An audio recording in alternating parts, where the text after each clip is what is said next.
Good morning all of you. Today online teaching video number 34 for class 8th science. In the previous video we have completed our lesson with the question answer. Now in this video we are going to start the new chapter sound. Lesson number 13 sound. आवाज़ जिसको हम बोलते हैं, किस तरीके से आवाज़ produce होती है, कहाँ से आवाज़ प्रोड्यूस होती है, वो आज हम इस चैप्टर में थोड़ा सा पढ़ेंगे उसके बारे में। आप अपने आसपास कुछ साउंड प्लीजेंट साउंड भी सुनते हैं, कुछ साउंड अनप्लीजेंट साउंड भी सुनते हैं। प्लीजेंट साउंड कौन सी साउंड होती है कि जो हमें अच्छी लग रही है। एग्जाम्पल हम अगर जैसे कोई बच्चा कुछ बोलता है अच्छे ढंग से तो वो आपके लिए प्लीजेंट साउंड हो गई। अगर वही बच्चा रोने लगता है, चिल्लाने लगता है तो वो आपके लिए अनप्लीजेंट साउंड हो गई। मीन्स जो हमें अच्छी लग रही है साउंड या जिससे हमारे जो बॉडी है उसमें किसी तरीके की इरिटेशन फील नहीं हो रही है तो वो साउंड आपके लिए प्लीजेंट साउंड है। और जिसमें आपको इरिटेशन फील होने लगे, जैसे बस का हॉर्न हो गया या फिर ट्रेन का हॉर्न हो गया या जो एरोप्लेन की जो आवाज़ होती है, तो ये सब क्या है, इरिटेटिंग साउंड्स हैं। तो वो क्या कहलाएंगे, आपकी अनप्लीजेंट साउंड जो आपको अच्छी नहीं लग रही हैं सुनने में। नेक्स्ट है आपका, जैसे एक एग्जांपल और लें हम, आप ईयरफोन से गाने सुन रहे हैं। अब एक गाना आपका प्लीजेंट चल रहा है, कोई भी सॉन्ग चल रहा है, रोमांटिक सॉन्ग चल रहा है, सैड सॉन्ग चल रहा है, तो वो आपको सुनने में ईजी लग रहा है। अगर उसी समय कोई वूफर बजा दे आपके अगल बगल में तो वो आपको इरिटेट कर देगा। लेकिन आप वूफर सुन रहे हो और आपके बगल में कोई दूसरे सॉन्ग बजा दे, रोमांटिक सॉन्ग बजा दे या फिर सैड सॉन्ग बजा दे, तो वो आपको इरिटेट कर देगा। तो प्लीजेंट साउंड वो होती है जो हमें अच्छी लग रही है, और अनप्लीजेंट साउंड कौन सी होगी, जो हमें अच्छी नहीं लग रही है। अब बात करते हैं कि साउंड का प्रोडक्शन कहाँ से होता है, या कह सकते हैं कि साउंड किस तरीके से प्रोड्यूस होती है। सपोज क्या होता है कि जब भी हम किसी चीज़ को दूसरी वस्तु से टकराते हैं, साउंड जब भी प्रोड्यूस होगी जब दो चीज़ें आपस में कांटेक्ट में आते हैं या उसकी स्पीड तेज हो। जैसे आपने दोनों हाथों को ताली बजाने के लिए पास में लाए। अब आप इतने पास लाए तो ताली की आवाज़ नहीं आई, ना कुछ आया, लेकिन जैसे ही आपने इसको टच किया तो एक आवाज़ आई, लेकिन आपको एक वाइब्रेशन भी फील होगी। और वही जो वाइब्रेशन होती है वो आपको कह सकते हैं कि साउंड प्रोड्यूस का एक मेन ज़रिया है। जैसे एग्जांपल लेते हैं हम, ये जो हमने एक रस्सी ले रखी है, छोटी सी वायर है, आप ये एक शॉर्ट फॉर्म में है, अब आप इसको तान दीजिए तो इसमें आपको हल्की सी वाइब्रेशन नज़र आई होंगी, और यही वाइब्रेशन साउंड प्रोड्यूस करती हैं। तो साउंड का प्रोडक्शन क्या है, वो वाइब्रेशन है।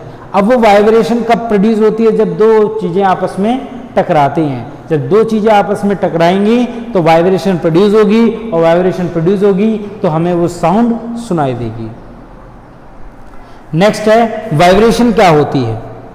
अब वाइब्रेशन क्या है, जब कोई ऑब्जेक्ट पे किसी दूसरे ऑब्जेक्ट को टकराया जाता है तो वो टकराने के बाद उस ऑब्जेक्ट में एक टू एंड फ्रो मोशन का आपको वेव्स देखने के लिए मिलती हैं, और यही वेव्स क्या कहलाती हैं, आपकी वाइब्रेशन।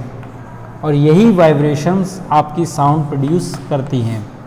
ठीक है, चाहे आप रबर बैंड को देख लीजिए, चाहे स्केल को देख लीजिए, तो आपको एक स्पेशल टाइप की वाइब्रेशन नज़र आएगी या अप डाउन मूवमेंट्स नज़र आएंगे, वो कहलाते हैं आपके वाइब्रेशन, जो कि साउंड प्रोड्यूस करने में हेल्प करते हैं। ऐसे ट्यूनिंग फोक है, इसी तरीके से स्केल है, विसल है। विसल में क्या होता है, सिर्फ आपको क्या है, खाली विसल जो आपको नज़र आएगी उसके अंदर एक ऊपर की तरफ होल होता है, और जब हम उसमें से एयर ब्लो करते हैं तो वो एयर उसके सभी पार्ट में टकरा के फिर आपके उस होल से बाहर निकलती है। तो जब वो टकराएगी एयर स्पीड से तो उसके अंदर क्या प्रोड्यूस होगा, वाइब्रेशन, और वही वाइब्रेशन आपको सुनने के लिए मिलती हैं। विसल की आवाज़ सुनने के लिए उसमें हमें मिल सकती है। तो ये इसमें आपके एग्जाम्पल दे रखे हैं, जैसे एक रबर बैंड है, आपने रबर बैंड को खींच लिया और उसके बाद उसमें बीच में से आपने उसको पुल किया तो क्या है, उसमें भी एक वाइब्रेशन दिखाई देती है। तो और वही जो वाइब्रेशन है वो आपको साउंड प्रोड्यूस करने में हेल्प करती है। सो हमारा साउंड प्रोड्यूस करने का मेन जरिया क्या है? आपकी वाइब्रेशन। किसी भी ऑब्जेक्ट में अगर वाइब्रेशन हो रही है तो उसमें से साउंड प्रोड्यूस जरूर होगी। नेक्स्ट है how is sound produce in human beings. Human beings में साउंड प्रोड्यूस कहाँ से होती है? तो ह्यूमन बींग्स में साउंड प्रोड्यूस होती है वॉइस बॉक्स से। वॉइस बॉक्स से ह्यूमन बींग्स में साउंड प्रोड्यूस होती है और इस वॉइस बॉक्स को ह्यूमन बींग्स का जो पार्ट कहते हैं या इसका जो दूसरा नाम है वो है आपका लैरिंक्स। क्या दूसरा नाम है इसका? लैरिंक्स। ये है आपका साउंड प्रोड्यूसिंग ऑर्गन जो कि ह्यूमन बींग्स में पाया जाता है, जो हमारे जो गर्दन है या नेक रीजन है उसमें आपको देखने के लिए मिल जाएगा। और इसी वॉइस बॉक्स से आपका जो साउंड है वो प्रोड्यूस होती है। और इस वॉइस बॉक्स में एक मेम्ब्रेन पाई जाती है। ये जो वॉइस बॉक्स है इसमें एक पतली सी मेम्ब्रेन पाई जाती है जिसको हम लोग क्या बोलते हैं? Vocal cord. ये है आपकी मेन प्रोड्यूसिंग साउंड। साउंड को प्रोड्यूस करने वाली ये मेम्ब्रेन जो कि वॉइस बॉक्स में पाई जाती है, ये लैरिंक्स में पाई जाती है, इसी के द्वारा साउंड प्रोड्यूस होती है। अब कैसे प्रोड्यूस होती है? कि जैसे आपको कुछ बोलना है तो आपके अंदर से लंग्स से सिर्फ एयर बाहर आती है। अब वो एयर बाहर आती है तो वो इस थिन मेम्ब्रेन से टकराती है और ये थिन मेम्ब्रेन आपकी वाइब्रेट करना शुरू कर देती है। और ये वाइब्रेट करने के बाद वॉइस बॉक्स से बाहर निकलती है जो कि एक साउंड के रूप में बाहर निकलती है या वाइब्रेशन ऑब्जेक्ट के रूप में बाहर निकलती है। और ये जो वाइब्रेशंस होती हैं, जैसे मान के चलिए हम किसी का नाम पुकार रहे हैं, हम पुकार रहे हैं सीमा का नाम, हम पुकार रहे हैं पूजा का नाम, हम किसी राम का नाम ले रहे हैं, तो क्या है हर एक जो नाम ले रहे हैं या हर एक चीज़ जो बोल रहे हैं उसमें क्या है अलग अलग तरीके की वाइब्रेशंस प्रोड्यूस होती हैं इस मेम्ब्रेन के थ्रू। अब जब अलग अलग तरीके की वाइब्रेशन प्रोड्यूस होंगी, वही वाइब्रेशन जो ईयर से हमारे उनको वो वाइब्रेशन को कलेक्ट करता है और उन वाइब्रेशंस को कहाँ सेंड कर देता है? आपके माइंड में। अगर आपने इससे पहले कभी राम नाम सुना होगा, राम का अगर नाम सुना होगा तो आपको वो वाइब्रेशन समझ आ जाएंगी और तुरंत आपका माइंड कर लेगा कि भैया हम राम को बुला रहे हैं या राम को आवाज़ लगाई जा रही है। तो साउंड का प्रोड्यूसिंग कहाँ से हो रहा है? Vocal cord. वोकल कॉर्ड क्या है? एक थिन मेम्ब्रेन है जो कि एयर के साथ वाइब्रेट होना शुरू कर दी है और वाइब्रेशन क्रिएट करती है पर्टिकुलर थिंग्स की। और उसके बाद वोकल कॉर्ड के थ्रू आपकी आवाज़ माउथ से बाहर निकलती है और इसके बाद वही आवाज़ ईयर के थ्रू सुनी जाती है, जो हम अगले टॉपिक्स में या नेक्स्ट वीडियो में जब हम ईयर के बारे में डिस्कस करेंगे तो उसमें पता लगेगा कि आवाज़ किस तरीके से हीयर की जाती है। नेक्स्ट है आपका, जब भी हम बोलते हैं या कुछ भी साउंड प्रोड्यूस करने के लिए स्टार्ट करते हैं तो एयर विंड पाइप में आती है और this air cause the vocal cord to vibrate. मतलब हमने बताया था लंग्स से कहाँ आएगी? आपके विंड पाइप में, और विंड पाइप से कहाँ टकराएगी? दैट इज वोकल कॉर्ड में। और वोकल कॉर्ड वाइब्रेट होना शुरू हो जाएगा और वाइब्रेट होना शुरू हो जाएगा तो सिंपल सी चीज़ है, आवाज़ आना शुरू हो जाएगी। और यही वोकल कॉर्ड अगर आप साइलेंट बोल रहे हो या साइलेंट रीडिंग कर रहे हो, मन में पढ़ रहे हो, तो आपका ये वोकल वॉइस जो होता है, आपका वॉइस बॉक्स है वो बंद रहता है उस समय, और जब आप कोई आवाज़ बोल रहे हो तो वो ओपन रहेगा। Now vibration produce sound, the vocal cord vibrate faster highest pitch sound and they will be vibrate slower and lower pitch sound. अगर मान के चलिए ये वोकल जो आपका कॉर्ड है ये बहुत ज़्यादा स्पीड से वाइब्रेट कर रहा है तो आपकी साउंड होगी वो हाई पिच साउंड आएगी, बहुत ज़्यादा हाई पिच की साउंड आएगी। और हाई पिच की अगर साउंड आ रही है तो सिंपल सी चीज़ समझ सकते हो, आपकी आवाज़ बहुत ज़्यादा मोटी होगी। और अगर वोकल कॉर्ड कम तरीके से बोल रहा है तो आपकी, या स्लो तरीके से वाइब्रेट हो रहा है तो आपकी लो पिच साउंड होगी, जो कि बहुत पतली साउंड होती है। इसीलिए जो लड़कियां होती हैं उनमें लो पिच वॉइस होती है और लड़के होते हैं उनमें हाई पिच वॉइस होती है। नेक्स्ट देखते हैं propagation of sound. Take a drum sticks and hit the drum, you will be surface the drum vibrating. एक आप ड्रम ले लीजिए, ड्रम के ऊपर उसकी स्टिक्स ले लीजिए, अब स्टिक्स से ड्रम को बजाइए तो ड्रम क्या है, वाइब्रेट होता हुआ आपको नजर आएगा। So vibration causes air molecules around it to vibrate, और वही वाइब्रेशन क्या होगी कि जो आसपास एयर है वो भी वाइब्रेट होना शुरू हो जाएगी। And the air molecules are small particle, when the sounds passes through them the air particle, it pushes the air particles to compressing them and again pull them apart. The area where the air particles compress together is called compression, and the area where the air particles pulled apart is called rarefaction. अब क्या होगा, दो चीजें होंगी जब आप drum बजाओगे। Suppose ये drum का सरफेस है, इसके चारों तरफ आपकी एयर प्रेजेंट है, ठीक है।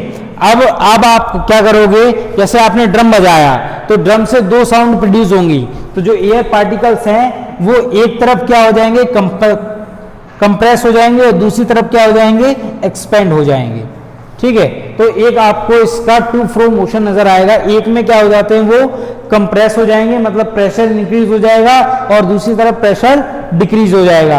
तो जहां पे एयर पार्टिकल कंप्रेस हो रहे हैं या एक जगह जाके मिल रहे हैं सभी, जैसे आप फिगर में देख सकते हो कि जिस जगह एयर पार्टिकल्स, जैसे इस पोर्शन में क्या होंगे, एयर पार्टिकल्स कंप्रेस हो गए, इस पोर्शन में क्या है, एयर पार्टिकल्स अलग अलग हो गए, दूर दूर हो गए, तो ये जो पोर्शन कहलाएगा आपका, वो कहलाएगा कंप्रेशन। क्या कहलाएगा, कंप्रेशन। और दूसरा जहां पे जो पुल्ड आउट हो जाते हैं या बाहर की तरफ निकाल जाते हैं, एक्सपेंस हो जाते हैं, वो क्या कहलाएगा आपका, रेयर फ्रैक्शन।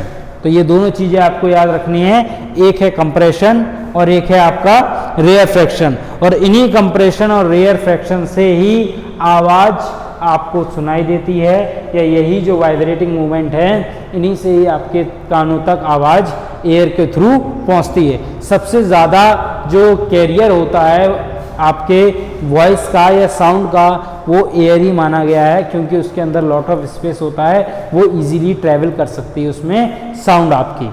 अगर आप वाटर में बोलने की कोशिश करेंगे तो वाटर क्या है, थोड़ा सा डेंस हो जाता है, इस वजह से आपकी साउंड है वो वाटर में अच्छी तरीके से ट्रैवल नहीं हो सकती। नेक्स्ट है आपका sound travel through a medium.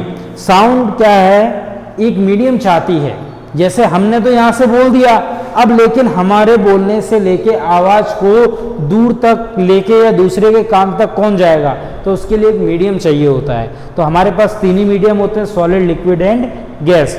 Solid, liquid और गैस के मीडियम से हम अपने जो वोकल कॉर्ड है या वोकल वॉइस है, हम उसको साउंड प्रोड्यूस करते हैं और दूसरे कानों तक पहुंचाते हैं। अगर मान के चलिए इन तीनों चीजें नहीं हैं, मतलब आपका बिल्कुल वैक्यूम कर दिया, वो चीज़ बिल्कुल खाली कर दी, तो वहाँ कभी भी साउंड ट्रेवल नहीं होगी। इसमें यही बताया, vacuum has no molecules and sound needed to vibration, the molecules and the sound can not be through the vacuum. क्यों? क्योंकि वैक्यूम में किसी तरीके के एयर मॉलिक्यूल्स नहीं पाए जाएंगे, और एयर मॉलिक्यूल्स नहीं है तो सिंपल सी चीज़ है, साउंड वाइब्रेशन नहीं होगी, और वाइब्रेशन नहीं होगी तो आवाज़ ट्रेवल नहीं होगी। तो यही आपका बताया गया है इसके अंदर। और नेक्स्ट है आपका साउंड ट्रेवल थ्रू सॉलिड। इसमें एक्टिविटी बताई गई है जो आप बचपन में करते थे। 2 कप ले लीजिए, दोनों कप में एक धागा बांध दीजिए, एक दूर खड़े हो, दोनों आपस में बच्चे जो दोनों धागा हैं वो दूर लेके खड़े हो जाइए, एक कप को कान में लगाइए और दूसरा बच्चा है उसको वो माउथ में लगा के बोलेगा, तो उसमें से भी आपको एक टेलीफोन का फीलिंग आएगी, उसमें से ट्रांसफ़र आपको वॉइस होती नज़र आएगी। क्यों? क्योंकि वो धागा होगा वो क्या होगा, वाइब्रेट होगा, और वो वाइब्रेशन कहाँ पहुँचेगी, दूसरे के कान की तरफ। जो आपका कप कान में लगाया होगा उसमें से वो वाइब्रेशन होगी, लेकिन वो धागा होना चाहिए हमेशा टाइट। अगर वो धागा ढीला होगा तो वाइब्रेशन प्रोड्यूस नहीं होंगी, दूसरे को सुनाई नहीं देगा। यही आपकी इस एक्टिविटी में बताया हुआ है। नेक्स्ट है आपका sound produce through liquid. Liquid के थ्रू साउंड कैसी प्रोड्यूस होती है, तो आपने एक बकेट भरी और उसमें एक बेल डाल के आपने बकेट के अंदर बेल डाल दी और उसको बजाना शुरू कर दिया। तो when you ring the bell under the water we will hear the bell ringing, this shows the sound travel through the liquid reach the air. लेकिन क्या है, जब भी आप साउंड बजाओगे बेल की आवाज़ आएगी, लेकिन उतनी नहीं आएगी जितनी आपकी एयर में आती है। दूसरी चीज़ आप क्या करिए, दूसरे ऑप्शन में कि जो वाटर है उसमें अपना कान डाल दीजिए थोड़ा सा, आधा कान डाल दीजिए और बेल है वो बाहर की तरफ बजाइए। अब उसमें भी क्या है, वाइब्रेशन होगा। वाइब्रेशन किसमें होगा, वाटर में वाइब्रेशन होगा। वाटर में वाइब्रेशन होगा तो वही वाइब्रेशन आपके कान तक पहुंचेगा। तो ये भी क्या है, आपका एक मीडियम है जिसके थ्रू आपका, लिक्विड भी एक मीडियम है जिसके थ्रू आपकी जो साउंड है वो प्रोड्यूस हो सकती है। तो ये आज हमने पढ़ा है कि किस तरीके से सॉलिड से, लिक्विड से और एयर से आपकी जो वॉइस है या साउंड है वो ट्रांसफ़र होती है। अब हम नेक्स्ट वीडियो में ये जानेंगे कि हम किसी साउंड को सुनते कैसे हैं, मतलब हमारे पास हियरिंग सेंस ऑर्गन है दैट इज़ कॉल्ड ईयर, जिसके थ्रू हम सुनते हैं। अब वो वर्क कैसे करता है, किस तरीके से उसमें काम चल रहा है, या कौन कौन से जो ऑर्गन है वो इसमें पार्ट लेते हैं ताकि वो जो आपका सुनने की जो प्रोसेस है वो कंप्लीट हो सके। तो उसके बारे में हम नेक्स्ट वीडियो में डाउनलोड पढ़ेंगे। अब आपका ये वर्क है कि आप इस चैप्टर को एक बार दोबारा रीड करिए ताकि और जो भी बातें आपको समझ नहीं आई हो वो हमसे आप पूछ सकते हो। Thank you and have a nice day.